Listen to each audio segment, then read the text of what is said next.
Hola, hola. Hello. Bueno, muchas gracias. So much. Gracias a los panelistas y a Thank Carlos you por el to panel the panel anterior. members and Tiene Carlos razón, for the Thais, es una previous pesadilla. panel. La It's verdad que night. estoy muy contento The de poder sound is a moderar nightmare. este We're having panel y de technical estar acá issues. hablando It's a realmente pleasure de for me to cómo be moderating pasamos this un poco de la panel discursividad, del and análisis to talk y about how we move el from estudio discourse a la acción. analysis to action. Recién Edward Mueller decía, Edward con mucha Mueller sabiduría, said, creo yo, hablaba de esta necesidad de salir de las paredes, ¿no? Porque hay una realidad ahí afuera que está golpeando y que está golpeando cada día más fuerte. Y mientras nosotros estamos aquí todavía discutiendo, quizás no en la realidad, pero sí metafóricamente, si es sostenibilidad o sustentabilidad, y mientras estamos discutiendo si lo que estamos experimentando es un ecocidio o un terricidio o cuantocidio podamos encontrar, esta mañana le negaron y le sacaron todas las acreditaciones a los periodistas en la Casa Rosada. Cada día que pasa, la democracia y la forma de vivir tal como la entendemos está siendo atacada de forma feroz. Ciertos intereses internacionales, ciertas condiciones geopolíticas nos ponen cada vez más en un jaque de una situación delicadísima mientras seguimos discutiendo cuestiones técnicas que están muy alejadas de esa realidad. Así que bueno, nos queda un enorme desafío en este panel, que es tratar de encontrar cómo pasamos de estos análisis a la realidad. Así que no tienen nada de presión ustedes cuando les toque hablar. Cómo lograr realmente transformaciones reales y sistémicas en todos los espacios que habitamos. Ese sería un poco el desafío con el que nos vamos a encontrar y que vamos a tratar de desenvolver cada uno desde sus experiencias con muchísima riqueza. Y vamos a empezar, por favor, con un video de Felipe Polier, que es la persona encargada de UN Youth a nivel global hoy.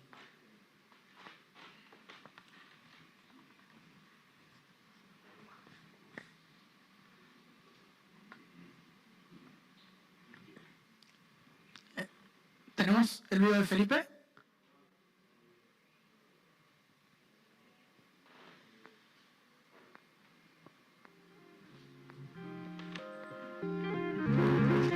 Estimados todos, gracias por la oportunidad de abrir esta conversación tan importante.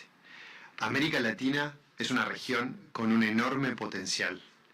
Por nuestra biodiversidad, nuestra diversidad cultural y nuestros recursos naturales estratégicos, la región no es solo vulnerable frente a las crisis globales, es una parte fundamental de la solución.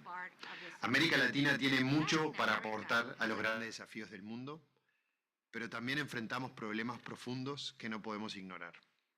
El enorme potencial de nuestra región convive con desigualdades estructurales profundas que arrastramos desde hace décadas. América Latina sigue siendo una de las regiones más desiguales del mundo, con brechas persistentes en el acceso a la educación, a la salud y al empleo. Estas desigualdades no solo limitan el desarrollo económico, sino que erosionan la cohesión social y la confianza en las instituciones, afectando especialmente a las juventudes, a las mujeres y a los territorios históricamente postergados. A su vez, la violencia y el avance del crimen organizado se han convertido en uno de los principales desafíos de nuestra región, debilitando nuestras instituciones y afectando la convivencia democrática. Desde la mirada de las generaciones jóvenes, la prioridad es clara: construir desarrollo con inclusión y oportunidades reales de progreso. Y esto requiere decisiones políticas firmes y cambios estructurales. Necesitamos instituciones más fuertes, más transparentes y más cercanas a la ciudadanía. Necesitamos políticas públicas que no se limiten a administrar urgencias, sino que apuesten al desarrollo de largo plazo. En ese marco, es central que las políticas públicas abran caminos para el desarrollo económico, que promuevan la inversión, la innovación y la creación de empleo digno. Y nada de esto va a ser viable sin más cooperación entre nuestros países, y especialmente entre nuestra propia región y desde la región al resto del mundo. Los desafíos que enfrentamos, la violencia, el crimen organizado, la desigualdad o el cambio climático, no reconocen fronteras. Ningún país puede enfrentarlos solo. Y por eso, fortalecer la integración regional, coordinar políticas, compartir capacidades y construir respuestas es una necesidad estratégica. La cooperación regional es clave para ampliar mercados, para fortalecer cadenas productivas y, sobre todo, para generar más oportunidades para nuestras economías y nuestras juventudes. Las juventudes ya están demostrando cuál es el camino, innovando, liderando la agenda social y participando activamente desde el servicio público, el emprendedurismo y el sector productivo. Y ese liderazgo tiene que ser reconocido e incorporado de manera real. Esto implica abrir espacios concretos para que los jóvenes no sean solo escuchados, sino que participen en la definición y en la implementación de las políticas públicas, desde lo local hasta lo nacional y lo regional. Y ese es justamente el eje central de nuestra tarea en la Oficina de las Naciones Unidas para las Juventudes. Integrar a las juventudes en la gobernanza no es un gesto, es una decisión política y estratégica que puede y que va a traer beneficios para todas las comunidades. Es fortalecer la legitimidad democrática, es mejorar las políticas públicas y acelerar los cambios que necesitamos. Las juventudes en toda su diversidad tienen que estar en el centro de este proceso y especialmente en nuestra región. Muchas gracias.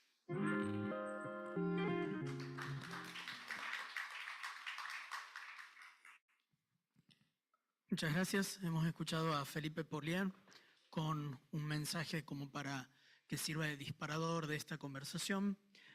A continuación, Víctor, por ahí preguntándote desde tu experiencia y desde el trabajo que vienes desarrollando, ¿cuáles crees que son las condiciones para que estas transiciones que venía hablando, que viene planteando Felipe también, dejen de depender de solamente de iniciativas aisladas, de voluntades individuales y puedan convertirse en procesos sostenidos de transformación a lo largo del tiempo y de la territorialidad que encaramos? Bueno, primero, antes que nada, muchas gracias por la invitación. Muchas gracias por la invitación y por avisarme que enciendo el micrófono.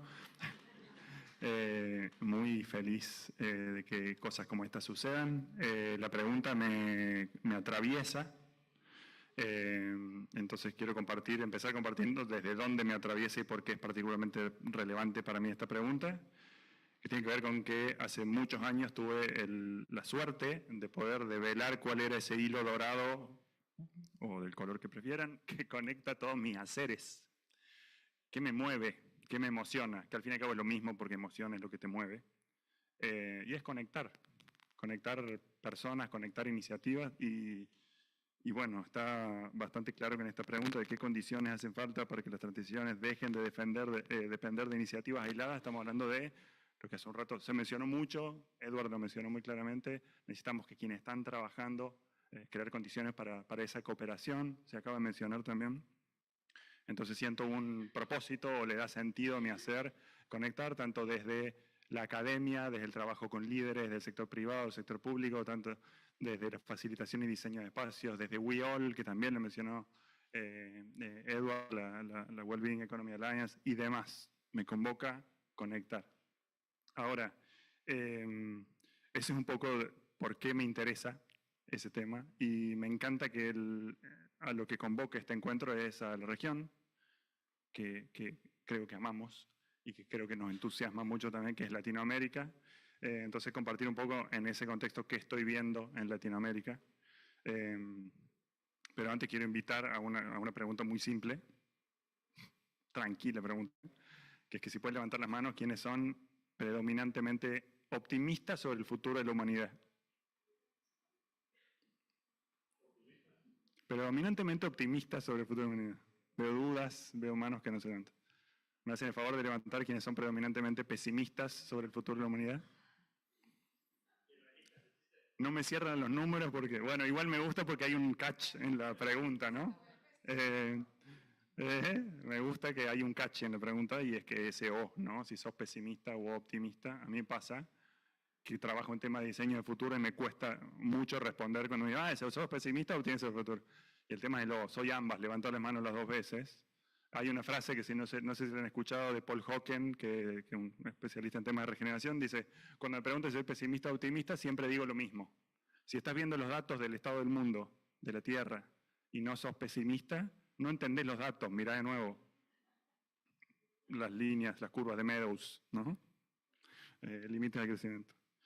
Y si estás en contacto con las personas que están trabajando para la restauración, la regeneración ecológica y social, y no sos optimista, no te late el corazón, no tenés un pulso. Me pasan las dos, se hablaba de paradojas recién, ¿no? Mi trabajo como conector, o como en distintos ámbitos, me da el privilegio de conectar con la pasión, el entusiasmo, me emociona pensar en la tremenda trama y red de personas que están trabajando en las grietas de lo que se rompe para crear lo nuevo. Tengo el privilegio de, por ejemplo, las conozco a ellas dos, conozco a muchas de las personas que están acá, entonces creo que puedo hablar mucho sobre esas iniciativas que están sucediendo. Ahora, veo muchos espacios de encuentro como este, veo muchas redes, y creo que cada vez más redes, pero no veo tantas comunidades de práctica, y quiero hablar un poco sobre eso como respuesta a la pregunta. A nivel de una posible teoría, creo en muchas, pero una posible teoría de cambio sistémico y de cambio de los paradigmas sociales, creo que es importante, no sé si conocen la Tube Theory o la teoría de los doble bucles, les invito a googlearla si quieren, es limitada, pero a mí me hace sentido con que primero necesitamos nombrar lo que está emergiendo, un nuevo paradigma que está emergiendo, acá se está nombrando, nos pasamos mucho tiempo discutiendo cómo nombrarlas, pero se está nombrando. Necesitamos conectarnos, encontrarnos, los pioneros, pioneras, crear redes. Redes son espacios en los que entramos y salimos, redes como, bueno, me encuentro una vez por año con Edward en algún evento o con ella, son redes, entro y salgo. Lo que veo es un profundo desafío en el sostener, que también está en la pregunta, sostener los espacios de encuentro para crear las condiciones para la colaboración. Si tuviera que dar solamente una línea de respuesta, para mí, y esto es sesgado desde dónde yo estoy viendo al elefante y de dónde trabajo, tiene que ver con crear las condiciones para quienes crean las condiciones. Todas esas personas que nos sentimos llamadas, profundamente movilizadas para crear espacios que propician la innovación y la colaboración, muchas veces trabajamos desde la escasez y no desde la abundancia. Tiene mucho que ver con nuestro sistema de valores y lo que se valora, hace un rato hablamos de valor y precio. El encuentro, la conversación, el compartir el encuentro humano en una economía de la atención, bombardeados, saturados, crisis de salud mental, como traía Paz recién, parece ser cada vez más difícil y al mismo tiempo cada vez más revolucionario, no solo encontrarnos, sino sostener los encuentros. Una comunidad de práctica trasciende a la red, necesitamos todas, pero trasciende a la red porque hay encuentros sostenidos en el tiempo, se eleva el nivel de compromiso, lo que crea las conexiones para conectarse, para confiar, crea una infraestructura relacional y afectiva. Hablamos de la importancia de no solo pensamiento, sino también emoción. Agradezco a Maggie que me hizo emocionar cuando estaba tan en la cabeza y me hizo emocionar. ¿No te dan ganas de colaborar con gente y trabajar con gente a la que querés, en la que confías? ¿Cómo podemos acelerar la confianza y las ganas, la afectividad, el afecto con ganas de colaborar? Creo que muchas veces quienes estamos trabajando en este tema nos enroscamos en el ego, desconfiamos de la otra persona, no queremos soltar nuestra idea, etc. Y hay tantas cosas maravillosas que me nutren de optimismo que podrían estar conectadas, no conectadas para ser una sola cosa, sino ser mundos a donde caben muchos mundos. Y para eso creo que hay que necesitamos crear condiciones para quienes crean las condiciones. Sé el esfuerzo que requiere crear encuentros como este, cómo están de energía quienes organizaron este encuentro. ¿Qué tan fácil fue conseguir fondos para organizar encuentros? Muchas cosas que reconocemos el valor de encontrarnos, pero no siempre valoramos a quienes crean los encuentros, quienes facilitan, quienes son anfitriones y anfitrionas. Entonces, cómo crear condiciones me parece que no es solo encontrarnos, es hacerlo cada vez más profesionalmente, cada vez saber anfitrionar y facilitar esos espacios que crean las condiciones propicias para la colaboración, para que quienes están liderando todas estas iniciativas tengan ganas de colaborar, encuentren posibilidades Y ejercitemos juntos y juntas músculos que este sistema dominante atrofia, como el de la atención, tenemos que reaprender a estar juntos, juntas, como el de la imaginación, nutrir imaginarios colectivos de alternativas posibles, como el de la conversación, que para mí la tecnología del futuro no es la inteligencia artificial, ni el machine learning, ni la geoingeniería, ni la robótica, es la conversación, es una tecnología ancestral, transformó y habilitó la civilización humana, y somos analfabetos en la tecnología social o el arte del conversar. Todas cosas que necesitamos practicar. El sense-making o el hacer sentido juntos y juntas surge de estar juntos. Se habló de lo sistémico. ¿Qué es lo sistémico? Lo relacional. Somos relaciones y, sin embargo, mucho de lo hegemónico actualmente atenta contra la construcción de vínculos. Ahora, ¿quiénes son quienes saben crear espacios? Porque no es solo encontrarse. Todos hemos tenido una asamblea de vecinos. Decimos, ¿para qué estoy acá? Sáquenme ya de acá.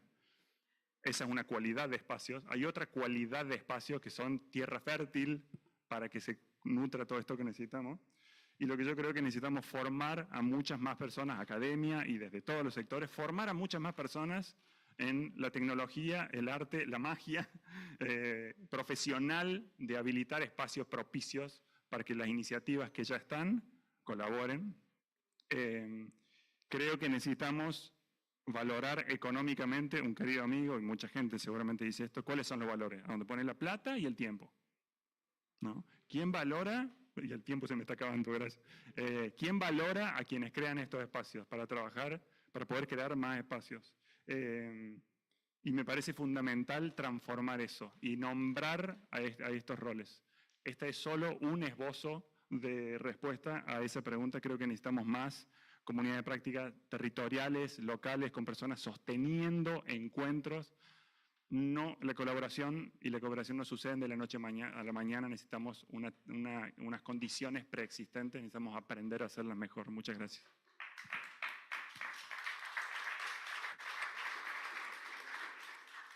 Muchas gracias, Víctor. Cuando has hablado de escasez y abundancia, me has hecho acordar, hace un par de años hicimos una serie de diálogos intergeneracionales con miembros del Club de Roma, y en una conversación que tuvimos con Mampela, ella dijo esto de que había que dejar de atrás la mentalidad de escasez. Y eso lo usamos por años como un mantra. Cada vez que necesitábamos que algo se nos dé, decíamos, tenemos que dejar atrás behind the mindset of scarcity, y se nos daba como mágicamente. Así que hay algo ahí poderoso. Conectando con eso, quizás a preguntarle a Juliana,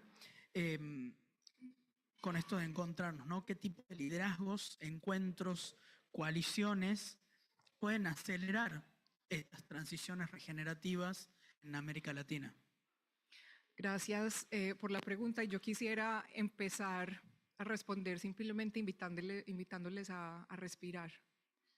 Que nos tomemos un momento para una respiración profunda, inhalamos, exhalamos. ¿Y cómo les parece que en este momento activamos más de 40 tipos de células que tenemos en nuestros pulmones que nos ayudan a llevar el oxígeno a todo el cuerpo? Células que se van regenerando todo el tiempo. Cada 7 años, aparentemente nos ha dicho la ciencia, que se regenera otro yo. Y ese proceso de regeneración vital está presente en todos los ecosistemas y los seres vivos, y es lo que nos conecta con los seres vivos o con esas particularidades de seres vivos. Entonces quería empezar por ahí porque sentirnos parte del todo y conectarnos va desde algo tan básico como respirar. Y para responder la pregunta, es complejo hablar de esos valores y esas coaliciones para la transición sin entender qué es la transición, cuál es la transición, qué quiere decir la transición.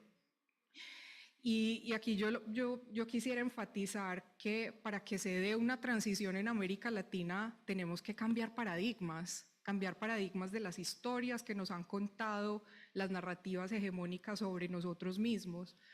Y crear nuevas narrativas implica también crear nuevas reglas del juego, donde esas dinámicas de poder cambian y quizás se vuelven en dinámicas más colaborativas.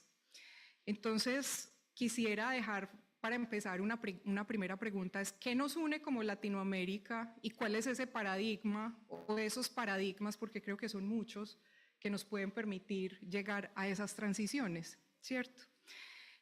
Y a manera de recordar, en América Latina tenemos el 60% de la biodiversidad terrestre y marina del mundo, el 40% de la biodiversidad total.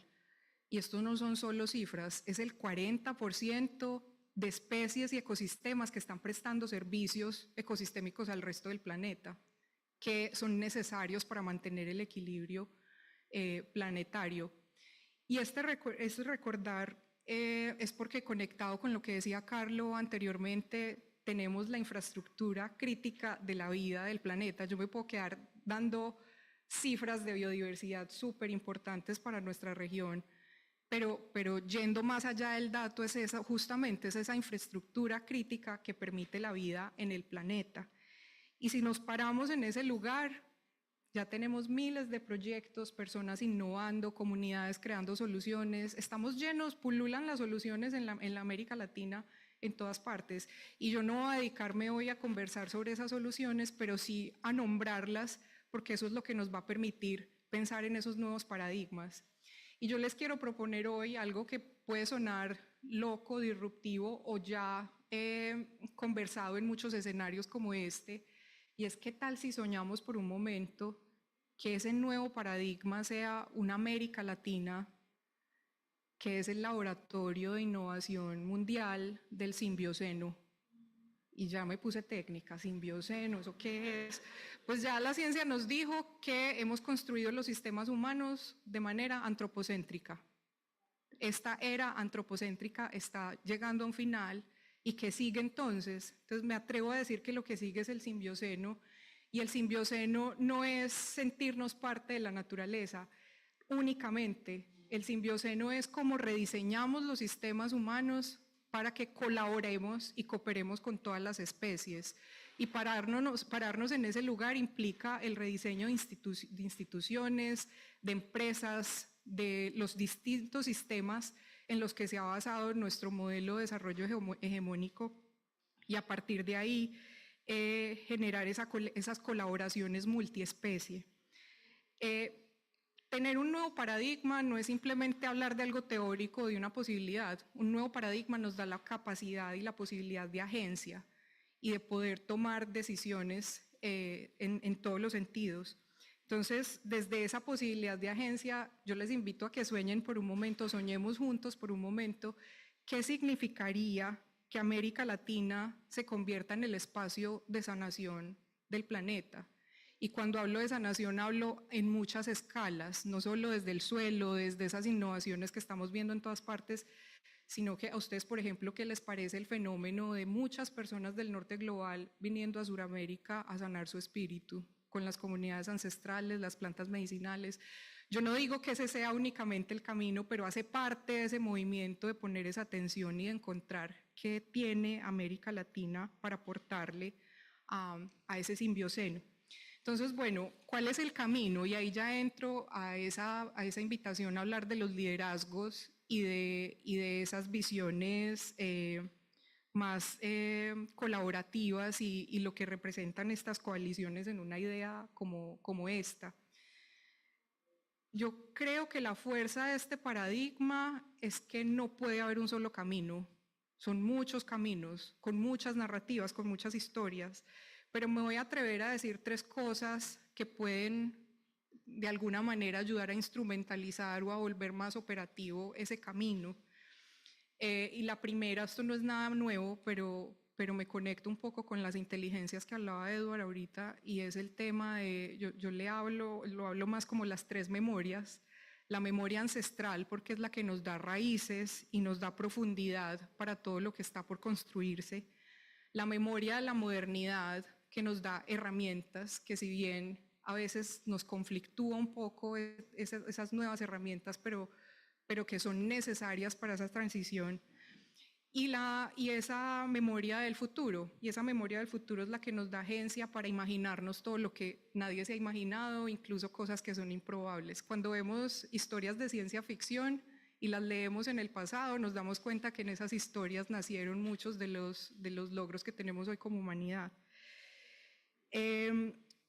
Un segundo punto es entender el liderazgo como una agencia distribuida, una agencia de cambio distribuida, que no está solo en muchos territorios y en muchas personas y en muchas instituciones, sino también en el río, en la montaña, en, digamos, todos esos sistemas que permiten la vida, que también tienen agencia, solo que no los escuchamos, nos cuesta todavía entender esa colaboración interespecie. Ese liderazgo es muy importante porque es un liderazgo que necesitamos, yo siento que todos desarrollar esa habilidad y esa habilidad de mantener o de alguna manera de mediar entre el duelo que nos implica hoy soltar todo este sistema de pensamiento y este nuevo sistema de pensamiento que están haciendo.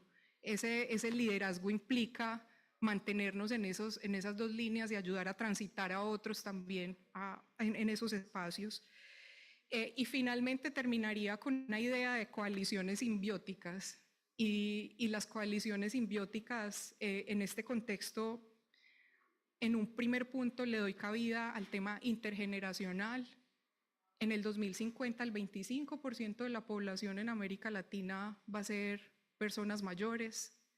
Y eso no, más allá de un dato demográfico que está movilizando la economía y las preocupaciones económicas, nos tiene que dar también imaginarios de cómo los adultos mayores son guardianes de la memoria y de la ética y que necesitamos un trabajo intergeneracional para que las personas más jóvenes que son nativos digitales también puedan desarrollar pensamiento, llamémoslo desde unos lugares de bioética y una conciencia biocéntrica.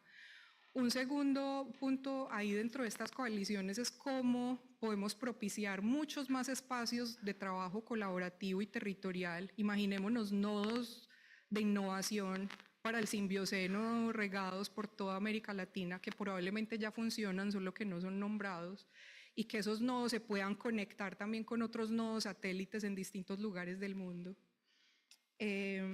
Y finalmente hablaría de unas finanzas radicales y eso lo conecto un poco con el panel anterior, porque esas finanzas radicales tienen que darle un lugar a lo que yo llamo como esa soberanía de activos ambientales.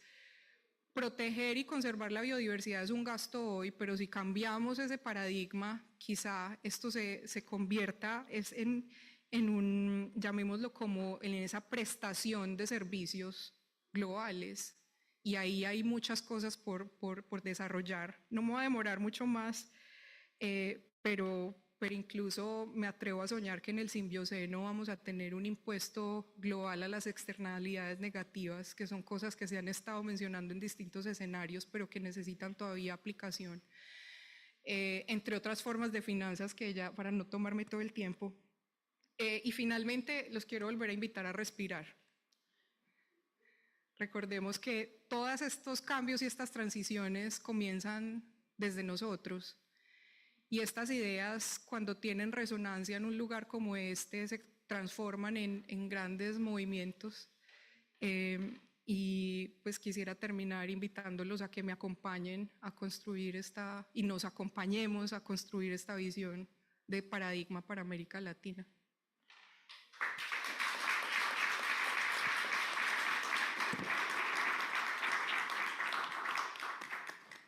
Muchas gracias, Juliana. Yo dos cositas nada más. Primero diría que es lo que nos une como latinoamericanos. Es el doblaje latinoamericano de Los Simpsons, sin lugar a dudas, como punto principal. No, y en esto de simbioceno, recordar que acá en Argentina en particular, hoy tenemos un desafío grandísimo, que es no permitir la aplicación de la modificación de la ley de glaciares. Si hay algo que tiene que ver con el cuidado... Si hay algo que tiene que ver con el cuidado de la vida más que nunca y el futuro que nos espera, es que protejamos nuestros recursos y ninguno más que el agua, y la primera línea de defensa de esos glaciares hoy son los pueblos originarios, pues toda la minería que quieren hacer es en la zona andina donde están. Así que tener eso en cuenta más que nunca. Pero bueno, ya hemos hablado un poco de las transiciones, de los liderazgos. Ahora, Gisela, ¿qué habilidades necesitamos para que ocurran estos liderazgos? ¿Qué marcos institucionales podemos encontrar? ¿Qué culturas de aprendizaje para poder adaptarnos a estos cambios y liderar transiciones que tengan un sentido y una dirección, no cualquier transición y cualquier cambio, ¿no? Bueno, qué pregunta, ¿no? Y creo que bueno, las habilidades, el talento, ¿no? Es todo, ¿no? Sobre todo cuando hablamos de liderar, cuando hablamos de proyectar, ¿no? Cuando hablamos de universidades obsoletas. Y en eso, bueno, en realidad les quiero contar algo que me pasó el lunes pasado, que la verdad que fue muy fuerte desde lo personal, porque fui a dar clases de emprendimientos a jóvenes que estaban presos y que justamente habían caído por una situación de drogadicción. O sea que la clase se daba justamente en el centro de adicciones. La verdad es que, bueno, viendo sus realidades de historias pasados muy pesados, realidades quebradas, empezamos a hablar justamente de, bueno, de los distintos contenidos, ¿no? De que podíamos hablar, de generar emprendimientos, y de repente pasó algo en un momento donde ninguno hablaba, donde estaban todos callados, donde desconfiados, ¿no? Con mucha desconfianza, y de repente pasó algo en algún momento de la clase donde empezaron a fluir y empezaron a hablar de propósito, empezaron a hablar de proyectos, empezaron a hablar de futuro, de todas esas faltas de posibilidades que tuvieron en su momento, ¿no? En realidades latinoamericanas donde por ahí la inequidad y también la falta de oportunidades hace que tengan que caer indefectiblemente en estas cosas, y se transformó por completo la clase, la energía que empezó a fluir, y sobre todo dejaron de hablar de ese pasado para empezar a hablar de futuro y de decisiones concretas. Que esta es una de las cuestiones principales y que me parece que allí conecta con la pregunta, ¿no? Y con esta pregunta de qué necesita América Latina para la transición y sobre todo para liderar la transición. Y ahí creo que entra justamente el tema del talento y sobre todo de los liderazgos, ¿no? Desde mi rol de CLADEA, bueno, para los que no saben, CLADEA es el Consejo Latinoamericano de Escuelas de Administración, reúne 290 universidades y escuelas de negocios de todo el mundo, pero su principal foco es Latinoamérica. Y de hecho, las universidades o las escuelas de negocios del mundo se quieren vincular con la organización porque efectivamente quieren el foco latinoamericano. Y ahí sí lo que vemos es que en realidad América Latina tiene un talento maravilloso, un talento que de otros lugares del mundo necesitan esa visión, ese liderazgo, esa formación, y el problema no está en el talento, ¿no? Cuando nosotros nos ponemos a ver de repente cómo formamos, no vemos que el problema no está ahí, sino en cómo se organiza. Y cómo se organiza en estos contextos de policrisis, porque en definitiva todo se piensa como contextos aislados. Y no se piensa en esto que de repente lo económico impacta en lo social y en lo ambiental, o que lo ambiental termina impactando también en lo productivo, o lo tecnológico, como se habló en ese momento, que transforma los puestos laborales. Entonces, realmente allí es que cuando uno piensa cómo se juega, ¿no?, esta transición, lo que vemos es que en realidad se juega en estos tres niveles, donde el primero sí tiene que ver con las habilidades. Y ahí creo que lo principal es poder formar alumnos o talentos con un pensamiento sistémico, que todo está relacionado con todo, no son silos, no son compartimentos estancos. y que un aleteo de mariposa, ¿no?, en la Amazonia puede causar un choque en América del Norte. Y de repente, ese pensamiento también ayuda a pensar en contextos como los latinoamericanos, que son contextos de altísima incertidumbre.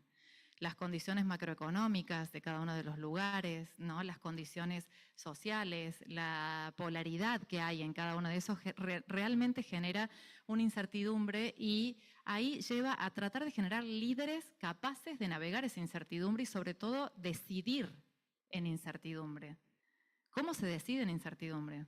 Bueno, Víctor, que transita el mundo de los emprendimientos, sabe que en realidad estamos todo el tiempo probando y validando y viendo si no es por ahí, bueno, vamos por allá. No es error, sino es tratar de validar por dónde es. Aprendizaje validado, es así, ¿no?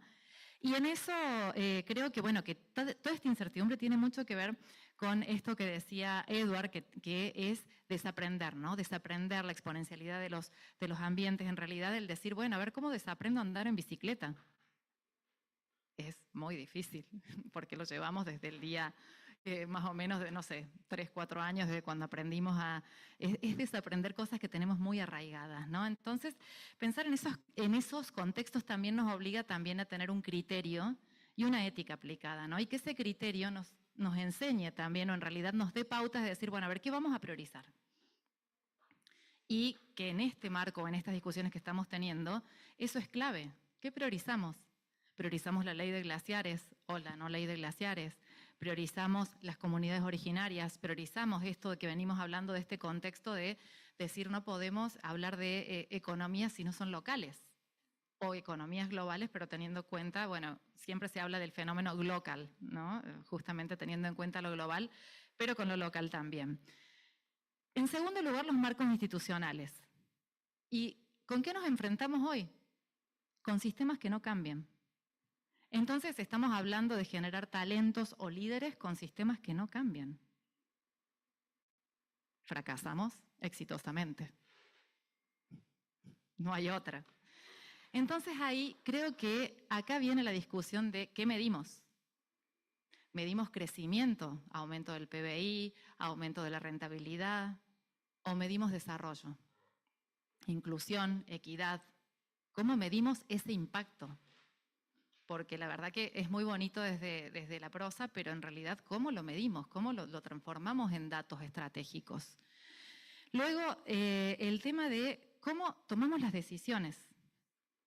Y en esto, o en escenarios de policrisis, no pueden ser decisiones que se piensen justamente en silos, ¿no? Entonces, acá nace justamente el concepto de ecosistema. Y esas decisiones tienen que ver justamente con la articulación. ¿Cómo articulamos estos espacios? ¿No? Bueno, redes, como decías, ¿no? Pero también estos espacios que llamabas vos de generar esos ámbitos donde se pueda continuar, donde genere un compromiso que sea superior también, porque son esos ecosistemas finalmente los que van a generar esas redes de contención para el cambio, ¿no? Y luego el rol de las universidades y las escuelas de negocios, donde es efectivamente, estamos por ahí enseñando con el manual del siglo XX, cuando en realidad hoy necesitamos crear estructuras críticas, de infraestructura crítica, ¿no? Hablando de la infraestructura crítica, bueno, creo que las escuelas de negocios y las universidades hoy son esa infraestructura crítica también que se necesita para poder generar esas articulaciones. Y también, por último, tenemos lo más importante, que es la cultura del aprendizaje. Cultura del aprendizaje que viene dada también por una enseñanza, ¿no? Y esa cultura del aprendizaje, creo que voy a resaltar un concepto que, bueno, que nombraste, ¿no? Pero creo que me gustaría hacer más fuerte hincapié en él, que es el tema de la agencia. ¿Cómo hacemos para que todas estas decisiones, ¿no? O en realidad no solamente entendamos el problema, como muchos lo entendemos, sino que podamos actuar sobre él? ¿Y cómo generamos talentos con este fuertemente sentido de agencia, donde en definitiva puedan actuar sobre los problemas concretos? Entonces creo que ese en realidad, por lo menos desde el ámbito donde me muevo, es justamente donde nos lleva. Y esto vuelvo a traer la historia que me sucedió hace unos días atrás, porque creo que allí estos jóvenes que tenían historias quebradas de repente empezaron a tomar decisiones concretas. Y ahí se replicó este concepto de agencia, ¿no? Donde en este ambiente de vulnerabilidad de repente pudieron empezar a mirar o que tenían otras posibilidades también. Por eso, y ya para terminar con esta reflexión, yo creo que en estos contextos de policrisis los sistemas no cambian solos. O sea, es imposible pensar que cambian solos, pero cuando se cambia la forma de ver las cosas, cuando se cambia la forma de interpretarlas y sobre todo se puede entender la complejidad que existe y que es muchísimo, no es fácil, entendemos que eso no es fácil, pero creo que allí es cuando se pueden tomar estas decisiones concretas con sentido de agencia y sobre todo sostener, como bien dijeron, ¿no? Pero bueno, justamente sostener espacios y sostener esas decisiones en estos espacios. Muchas gracias.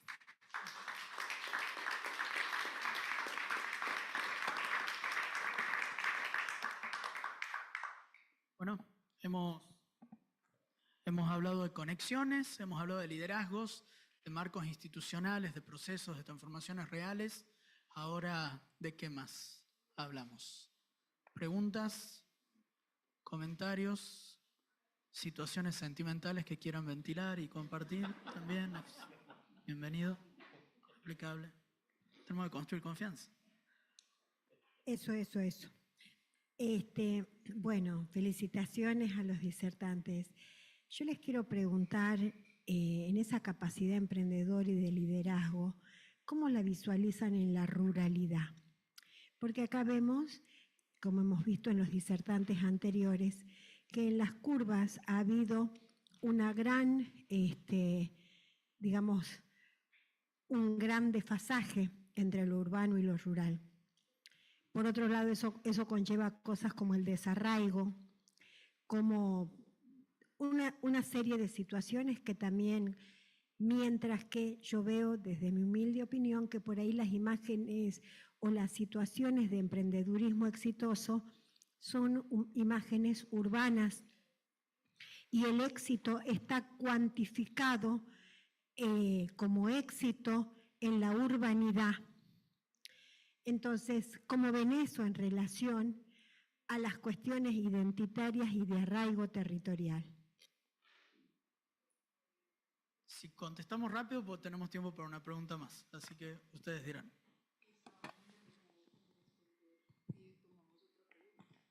Bueno, una pregunta. Ahí está, podemos hacer otra pregunta.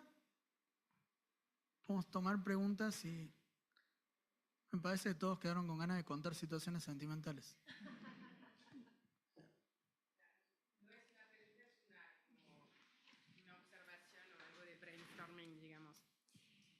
Buenas tardes. Me pasa que yo vengo a escuchar y a aprender, ¿no? Siento que necesitamos como ir de lo micro a lo macro y hablando de coherencia, ¿cómo hacemos en nuestra vida cotidiana, en pequeños pasos, para empezar a realmente generar esta identificación y este somos uno? En cosas chiquitas que nos cuestan mucho en esta época donde las redes sociales, lo digital, de alguna forma ayuda a generar una confrontación o a fortalecer como las diferencias, ¿no? Entonces, como en mi vida cotidiana, cuando no estoy de acuerdo con mi vecino, cuando alguien me toma el lugar en la fila, cuando escucho ruido y me parece que no va con mis valores, como empiezo a decir, esta persona desde su lugar piensa que es correcto o actúa desde la misma emoción. Me refiero, por ejemplo, a todos vamos a querer defender nuestra familia o a encontrar la manera de sobrevivir y esto va con reglas muy diferentes o normas muy diferentes para cada uno. Entonces, ¿cómo hacemos para encontrar lo que tenemos en común en la vida cotidiana? Porque todo esto que manejamos me encanta, pero se siente como muy macro, ¿no? Y se siente muy como dependiente de instituciones. Entonces, ¿cómo hacemos de nuevo en lo individual y en nuestra vida cotidiana para empezar a tener coherencia con estas ideas. Lo dejo acá picando. Tiempo para una que me pidieron acá primero. ¿Cómo les van? Buenas tardes. Lo que me quedé pensando en esta idea de que tenemos que generar, como en los paneles anteriores hablábamos de nuevas narrativas, acá estamos hablando de nuevos aprendizajes o cómo abordamos, ¿no? desde el conocimiento, desde las redes. Y ustedes, digamos, diferentes áreas, pero ¿cómo ven el rol del arte en esta construcción de un nuevo ethos, ¿no? ¿Cómo participa? Si está activo, si todavía le falta, o cómo se lo imaginan, porque es un constructor de sentido. Pero el tema es, digamos, con el fin de los grandes relatos y la posmodernidad, ahí empieza a tomar otro rol. Entonces el arte debería tomar un nuevo rol. ¿Cómo lo ven? Gracias. Bueno, si quieren, un poco para responder, creo que el tema del emprendimiento rural justamente es uno de los principales desafíos, ¿no? Y sobre todo con el avance de las tecnologías.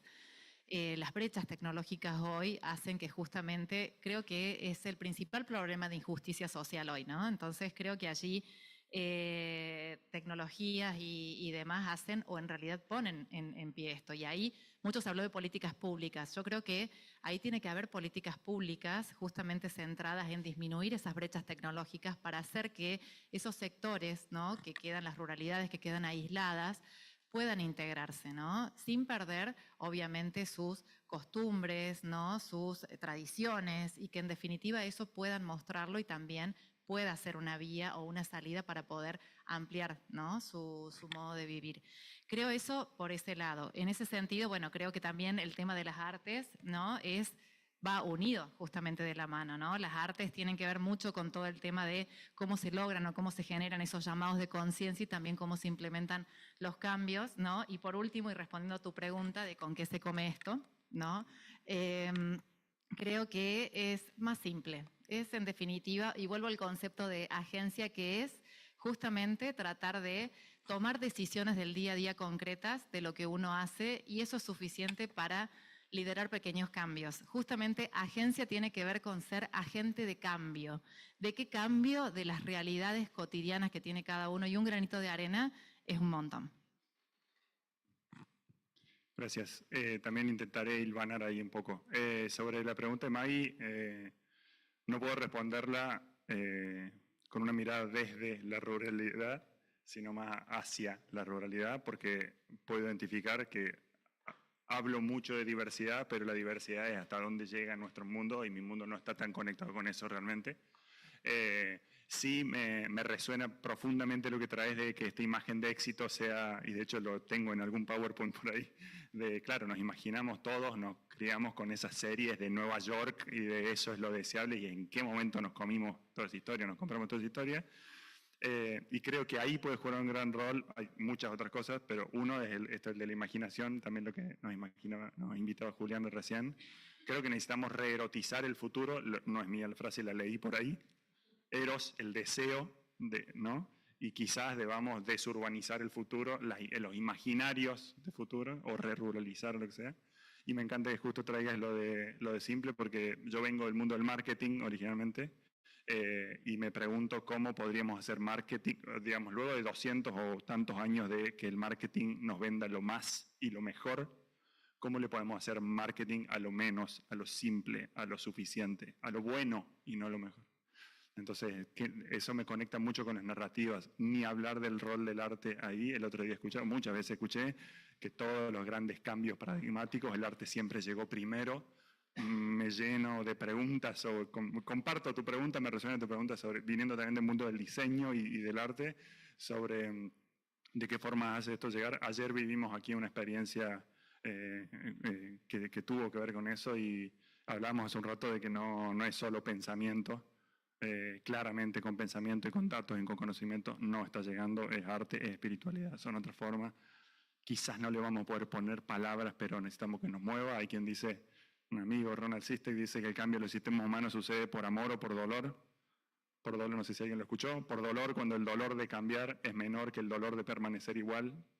y o por amor, cuando el amor nos regala una transfiguración, mucha gente, y una forma de cambiar, nos cambia la forma de ver el mundo, mucha gente cambia su vida cuando es padre o madre, ¿no? Hay una historia de cambio por amor y mucha gente empieza a cuidarse cuando llega el burnout. Hay un cambio por dolor, solo por dar un par de ejemplos. Creo que desde la cabeza y con datos y PowerPoints con gráficos no estamos logrando conectar tanto con el dolor y tanto con el amor, y creo que hay algo fuerte para hacer. Y solo para cerrar, también me resuena mucho y vengo hace un tiempo explorando la pregunta que traes. Trabajo mucho, decía, con líderes del sector privado, público, y siempre busco la forma de qué les duele a ellos y a ellas. Y a veces se habla mucho, no les hablo de un futuro mejor, les hablo de liderar en la incertidumbre. Y entonces, ¿qué habilidades, capacidades, cualidades necesitamos ejercitar?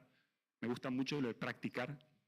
Entonces, y creo que hacer espacio en nuestra agenda diaria, en nuestro tiempo, porque valoramos o con plata o con tiempo, ¿no? Darle tiempo a explorar cuáles son las prácticas que te hacen sentido a vos, que le hace sentido a cada quien, para ganar claridad en estos tiempos es clave.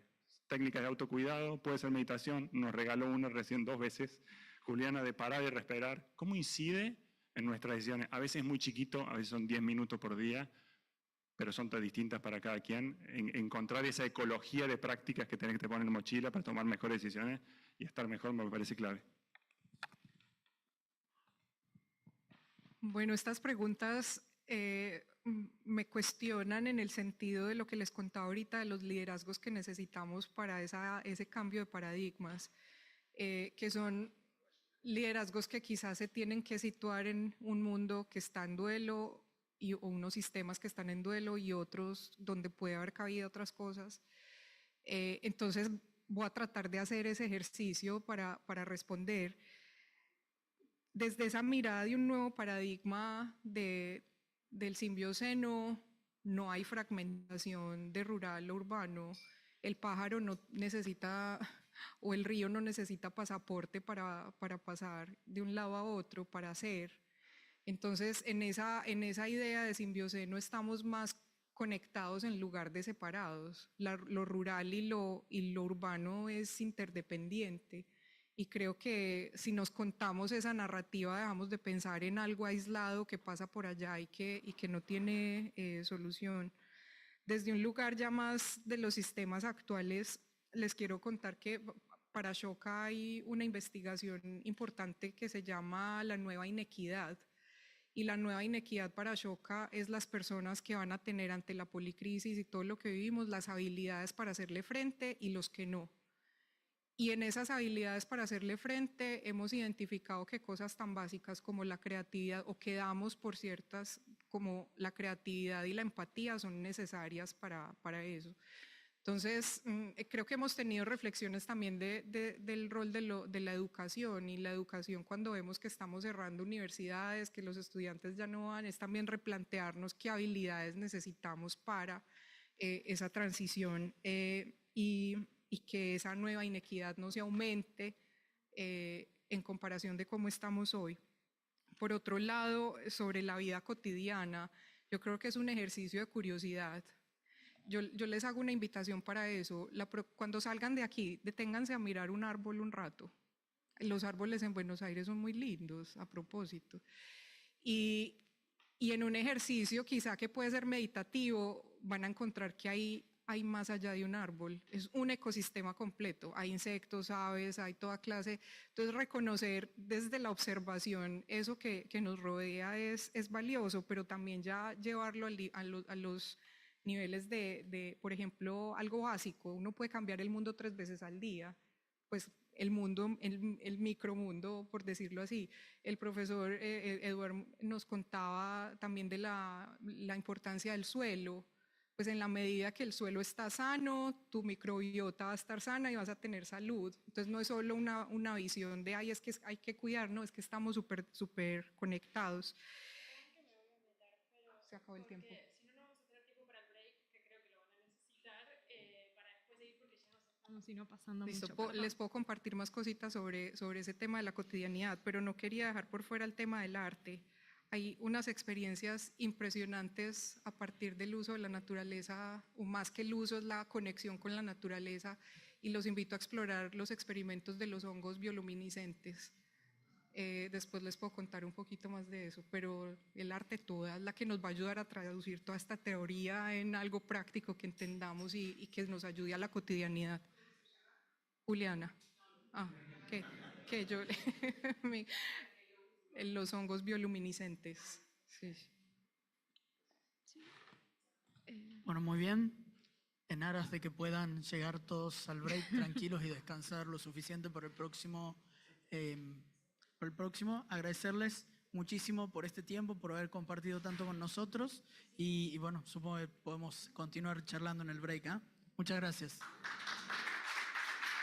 Muchas gracias a los oradores y efectivamente vamos a un break de 15 minutos. Volvemos a las 4:30 para el panel sobre inteligencia artificial y transición regenerativa.